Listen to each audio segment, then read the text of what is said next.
নমস্কার বন্ধুরা, পারিজাত kitchen with village ফুডে আপনাদের সবাইকে স্বাগত জানাই। এসেছি সর্ষে শাক তুলতে। এই দেখুন, এখানে সর্ষে শাক হয়েছে, যদিও এটা সর্ষের শাকের ক্ষেত না, কালাইয়ের ক্ষেতে মাঝখানে অনেক সর্ষে শাক হয়েছে। এইগুলি সব তুলবো সর্ষে শাকগুলো। ওই রসুন ক্ষেত, ওখানে মাঝখানে সর্ষে শাক হয়েছে, ওইগুলো তুলে নিয়ে যাব। সবগুলো আজকে সর্ষে শাক তুলে নিয়ে যাব খাওয়ার জন্যে। এই যে দেখুন, এগুলি না তুললে এই কালাইয়ের শাকগুলি ভালোভাবে বাড়তে পারবে না সর্ষে শাকের জন্য। তো এগুলো আজকে সব তুলে নিয়ে যাব। কালাই শাকের সাথেই কিছু খাওয়ার জন্য আর কি, সর্ষে শাক খাওয়ার জন্য সর্ষের বীজ দেওয়া হয়েছিল, সর্ষে বানানোর জন্য নয়, যার জন্য এখন তুলে ফেলছি শাকগুলো।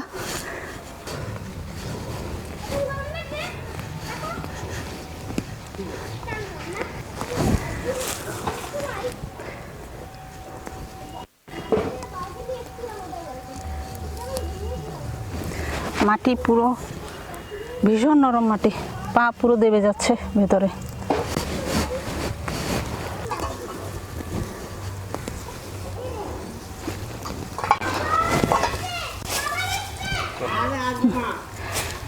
আর তুলবো না, অনেক তুলেছি, চলুন এতেই হয়ে যাবে।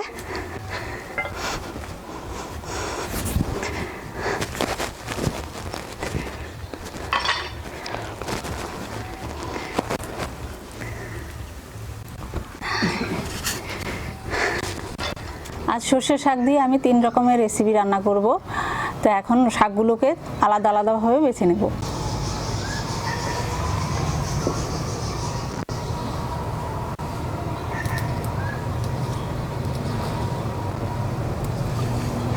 শাকগুলো কেটে ভালোভাবে ধুয়ে নিয়ে এসেছি এবং 3 রেসিপির জন্য আলাদা আলাদাভাবে 3 রকমভাবে কেটে নিয়েছি।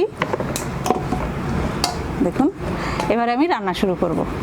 তেল গরম হয়ে গেছে, গরম তেলে দিয়ে দিচ্ছি কালো জিরে ফোড়ন, শুকনো লঙ্কা দিয়ে দিচ্ছি কিছু রসুন কুচি,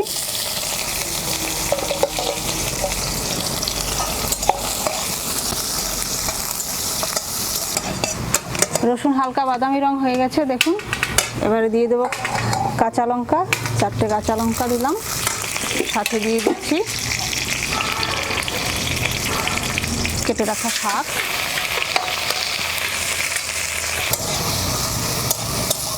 দিয়ে দিচ্ছি অল্প পরিমাণে হলুদ, সামান্য নুন। এবারে শাকটাকে আমি ভালোভাবে ভেজে নেব।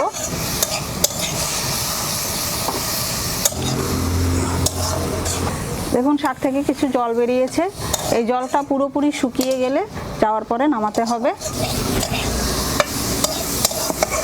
জল পুরো শুকিয়ে গেছে শাকের, দেখুন। এবার আমি এটা নামিয়ে নিচ্ছি। এটি ঠান্ডা হতে হতে আমি দ্বিতীয় রেসিপিটি করে নিচ্ছি। দ্বিতীয় রেসিপির জন্য প্রথমে ব্যাটার করে নিচ্ছি। দিয়ে দেব চালের গুঁড়ো,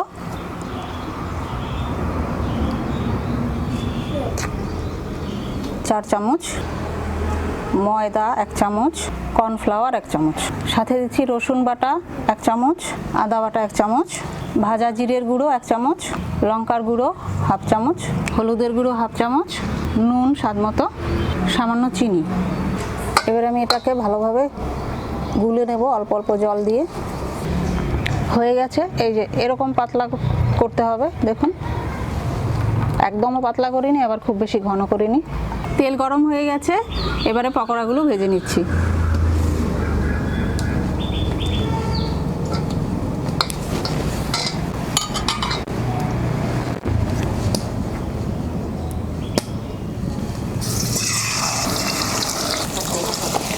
এগুলোকে আমি ক্রিস্পি করে ভেজে নেব।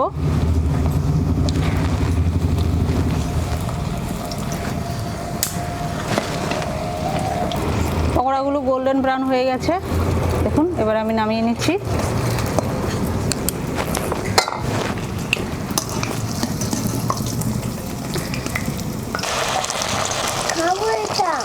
খাও, হ্যাঁ দেখো গরম, হাত পুড়ে না যায় যেন।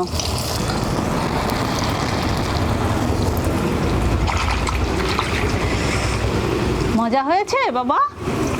টয় ওলি বাবা, তো বলো, মুখে বলো, হুম করলে তো শুনতে পাওয়া যাচ্ছে না। আরেকটা খাবে বাবা? হ্যাঁ। নাও, এই যে নাও। দেখো, হ্যাঁ খাও খাও খাও। এটা কোন একটু ফুদে, একটু ফু দেবো।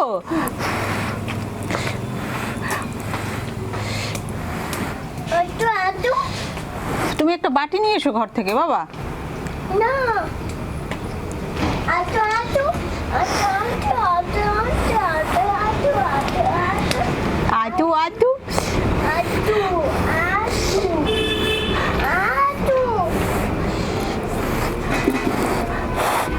নাও, ঠান্ডা হয়ে গেছে না, আস্তে আস্তে খাও। ওকে, আমার 2 নম্বর রেসিপি হয়ে গেছে। আমি এটাতে করেছি আস্ত সর্ষে পাতার পকোড়া, একদম ক্রিস্পি পকোড়া। এবার আমি 3 নম্বর রেসিপিটি করব। 3 নম্বর রেসিপি করার জন্য সর্ষে পাতাগুলোকে আমি এরকম কুচিয়ে নিয়েছি। এবার আমি এতে সামান্য নুন দেব,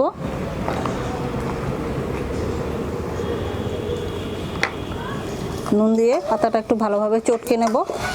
নুন দিয়ে পাতাটা চটকানোতে পাতা থেকে কিছুটা জল বেরিয়েছে, এতে বাড়তি জল দেওয়ার দরকার হবে না। কিছু সর্ষের ফুল ছিল, আমি এটাতে দিয়ে দিচ্ছি। এবারে দিয়ে দেবো কুচানো পেঁয়াজ, লঙ্কা কুচি। এটা একটু ভালোভাবে মেখে নিচ্ছি।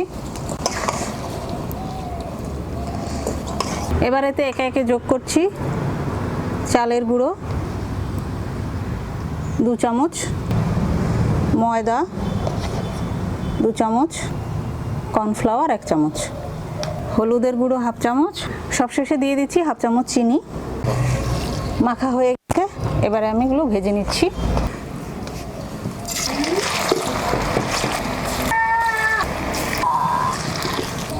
দুপাশ ভালোভাবে ভেজে নেব।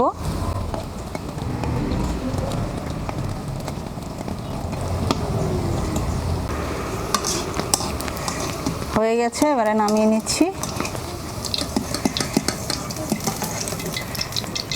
এই দেখুন, বড়াটা সর্ষে শাকের বড়া খুব বেশি ভাজবেন না, তাহলে তেতো হয়ে যাবে। এরকম একটু হালকা বাদামি করে ভেজে নিলেই হবে।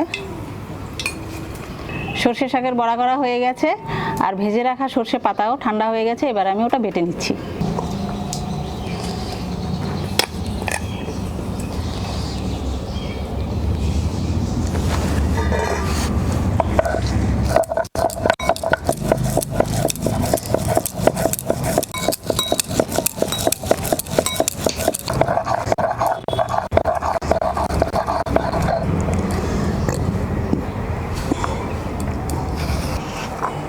সর্ষে শাক দিয়ে 3টি রেসিপি আমার রান্না করা হয়ে গেছে। আজ সর্ষে শাক দিয়ে যে 3টি রেসিপি আমি করেছি সেগুলো হচ্ছে সর্ষে পাতা বাটা বা ভর্তা, সর্ষে শাকের বড়া, আর গোটা সর্ষে পাতার ক্রিস্পি পকোড়া। বড়াটা দেখুন কত সুন্দর হয়েছে, তেল চিটচিটে নেই, আর উপরের দিকটা একদম ক্রিস্পি। দেখুন ভেতরটা কত সুন্দর সফট, আর অতিরিক্ত কোনো ব্যাটার নেই, খাওয়ার সময় দাঁতে আটকাবে না। আর গোটা পাতার ক্রিস্পি পকোড়া যেটা, দেখুন কতটা ক্রিস্পি হয়েছে, চাপ দেওয়ার সাথে সাথে একদম গুঁড়ো হয়ে যাচ্ছে। তাহলে বন্ধুরা, সর্ষে পাতার এই মজাদার রেসিপিগুলো বাড়িতে আপনারা ঝটপট বানিয়ে ফেলুন, আর অবশ্যই আমাকে কমেন্টস করে জানাবেন কেমন লাগলো। আশা করি আজকের ভিডিও আপনাদের অনেক ভালো লেগেছে। ভিডিও ভালো লাগলে লাইক, শেয়ার, কমেন্টস অবশ্যই করুন, আর আমার চ্যানেলটি সাবস্ক্রাইব করে পাশে থাকুন। সকলকে অসংখ্য ধন্যবাদ এতক্ষণ ভিডিও দেখার জন্য। আবারও দেখা হবে নতুন কোনো রেসিপি নিয়ে, নতুন কোনো ভিডিও নিয়ে। সে পর্যন্ত সবাই ভালো থাকবেন, সুস্থ থাকবেন। নমস্কার।